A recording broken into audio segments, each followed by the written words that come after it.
waa kulanti wanaagsan saaxiibayaal soo dhawaada waxaan rabaa in aan la wadaago wararkii ugu dambeeyay ee ka soo baxaya dilkii saddexdii gabdhood ee magaalada Nairobi ee wadanka Kenya iyadoona markaasi war qoraal ah oo cusub oo hadda uu ka soo baxay wargeys lagu magacaabo The Eastlight Voice ayaana soo saaray shakhsi si weyn loogu shakisan yahay inuu ka dambeeyay dilkaasi macluumaadkaasi ayaan rabaa in halkan kugu la wadaago hadii ay tahay markii ugu horeysay fadlan ee aad aragto muuqaalka noo like gare oo share gare si meel u gaaro barteena ku soo bir kana mid noqo saaxiibadeena sida maalinlaha ugu xiran mahadsanidin soo dhawaada wargeys lagu magacaabo The Eastlight Voice ayaa soo saaray qoraal yar oo kooban laguna markaasi shaacinayo kiis loogu shakisan yahay nin markaasi lagu magacaabo Haashin Degane Maxamuud da'diisuna markaasi lagu sheegay 24 jir ayaan markaasi si weyn loola xariirinaya in uu ka dambeeyay masana qayb weyn leh ka lahaa dilka saddexdii gabdhood ama labadii gabdhood iyo hooyadoodba markaasi lagula kacay wadanka Kenya gaar ahaan magaalada Nairobi iyagoo markaasi miidadkooda laga kala helay magaalooyin aad u kala fog oo ka tirsan isla wadankaasi Kenya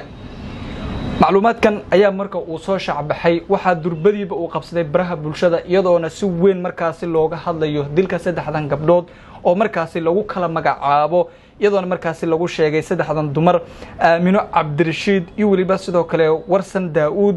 iyona markaasi Seynab Daahir oo markaasi ahaayeen dadkii sida naxariis darrada ama raxan darrada loogu dilay wadanka Kenya gaar ahaan magaalada Nairobi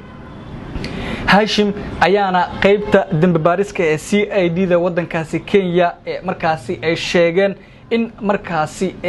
marka la baaray farihiisa ay ka muuqato in markaasi uu qayb lixaad leh uu ka qaatay dilkan saddexda gabdhood ama markaasi labada gabdhood iyo hooyadood oo markaasi sida arxan darrada wadankaasi loogu dilay warbaahinta kala duwan ee dalka Kenya ayaana siyaabo kala duwan u isticmaalaya xilli qoraalkan lagu shaaciyay barta Telegram waan dhahay markaasi Twitterka iyadoona markaasi The Eastlight Voice wargeyskan oo si weyn markaasi qaybta ugu ahaa baahinta sheekada ninkan markaasi lagu magacaabo muuqaal ahaan sida ugu jeedaan waa nin daayar oo dhalinyaro ah haddana markaasi ka muuqato sunnada laakiinse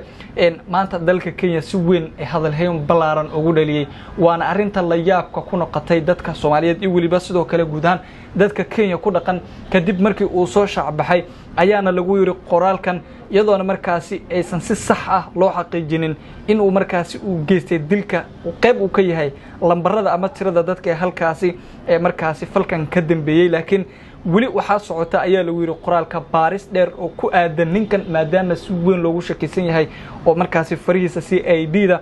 markaasi DCI-da aan iraahday oo markaasi ay ku sheegeen in markaasi ay daba joog weyn ay ku hayaan xaaladiisa